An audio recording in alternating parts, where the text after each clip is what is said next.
What's up mga guys? Good day sa inyo. Bidyong katatakutan na naman tayo for today's video. So, paalala lang sa mga may health condition or may medical condition na hindi sanay manood ng mga ganitong videos natin is kailangan may guidance kayo at gabay ng nakakatanda sa inyo or may kasama kayo habang nanonood dito. So tara, umpisa na natin to mga guys. So, credit pala kay Sir Pipoy Tandok sa video nating ni-reaction video. So, umpisa na natin to. Ng mga kabataan na ito, isang ligaw na kaluluwa ang mga Middle East. nagpakita sa kanila. Makikita sa salamin Mga na ito Muslim. ang isang nakakapangilabot na mukha. Kinunan nila ito ng video at ini-upload sa internet. Ano kaya yan? Ayun! Allah! Anong klaseng apparition yan? Ang mukha ng kaluluwa ay Kaluluwa nga oh, nakangiti. Yan oh mga guys oh. Weird! Ang weird. Tumatas balahibo ko. Nakakilabot naman yan. Ang creepy oh. Tingnan niyo yung itsura. Ulitin natin. Sa internet. Yan o. Yung itsura, nakangiti pa mga guys yung aparasyon na yan. Demonic yan pag ganyan, no? Ano talaga eh. Nakakilabot. So, Muslim country yan ha. Ano yung babae. Anong tawag doon sa Muslim? Basta yung sinusot ng mga Muslim. Yan o yung itsura ng multo, spirito. Ang mukha ng kaluluwa ay nakangiti pa. Yan o. Ang creepy. Nakakilabot mga guys. Huling-huli naman sa security camera na ito. So, next clip na tayo. Yung last video na nakita nyo is hindi naman siguro edited yun, ganun. Kasi kuha yun ng kuha yun ng cellphone video.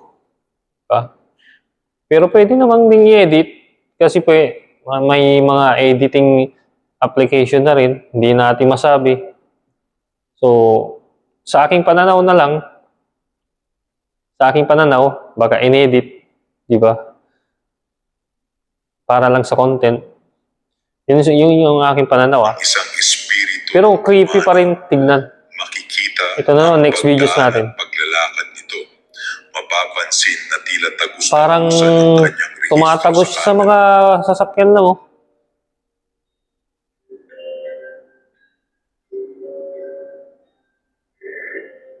Ano yun? Kaluluwa ng lalaki, di ba? Mabilis maglakad oh.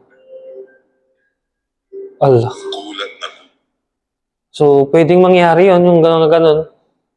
Diba, aparasyon ng dating namamalagi, dating nagtatrabaho doon, nakatira doon. So, ano lang siya, kumbaga, binabalik-balikan niya lang yung lugar na yun. Hindi matahimik, mga guys. Next videos na tayo. Gulat naman ang lalaking nagvi-video nang makita niya ang kakaibang nilalang. Ito ay mistulang pochong na mas kilala na multo sa Indonesia. Ang pochong.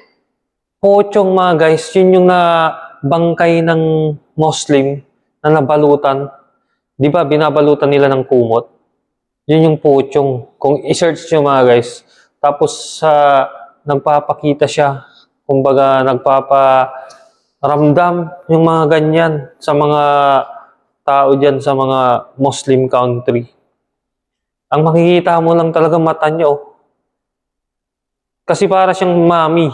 Ay ang binalot na tao na namayapan. Oh, di ba? Binalot na tao na namayapan na. Pochong yun eh. Tapos hindi yan ang lakad yan mga guys is patalon-talon. Kasi nga ang Muslim kasi pagka nililibing sila is binabalutan yun ng kumot. Binabalutan sila ng kumot tapos saka ibabaon sa lupa. Hindi na sila iniimbalsa mo. Tapos hindi na sila kumbaga binuburol, libing agad. Tapos yan yung itsura ng bangkay ng mga Muslim. Pochong. Tingnan natin ngayon. Tao na namayapa na. Nakakatakot. Mata lang yung umiilaw, oh. Hey, ang creepy. Takot naman yan. Kailangan may ano ka dyan, firearms ka. Pwede mong putokan yan eh. Maubos mo siguro yung magasin. Buong magasin. Yan, namumuti mata. Natakot eh.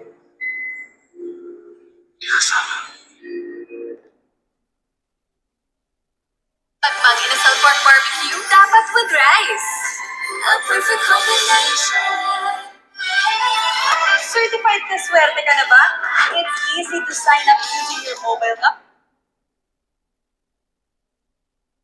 So, kung may comment kayo, suggestion, or opinion sa video natin ito mga guys, comment down below na lang. Or kung gusto nyo magpa-shoutout, kung sino yung gustong ipa-shoutout, o kayo mismo mga guys, comment down below na lang mga guys, para mai-shoutout ko kayo sa mga upcoming videos pa natin. So, kung bago lang pala kayo sa aking YouTube channel, o kung gusto nyo ng mga ganitong videos, is click nyo lang yung subscribe button and notification bell para lagi kayong updated sa upcoming pang videos natin.